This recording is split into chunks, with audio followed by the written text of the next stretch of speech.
Aeto nitie kisungu moro ma Jonarobi ohero tiyo godo. Akiani en kisungu ne mong'iye dhogi koso gin ma dhogi ong'iye kisungu no. Kisungu moro ni staff.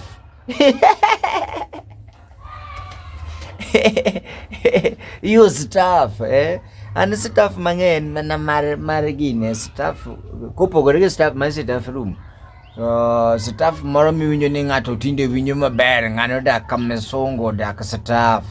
Aeto nitie staff moro ni Jodala sani, Jonarobi sani obiro dala gi kisungu moro ni staff, giluongo dhok ni hiyo staff. Nilienda kufunga hiyo staff kule Nyasi manze.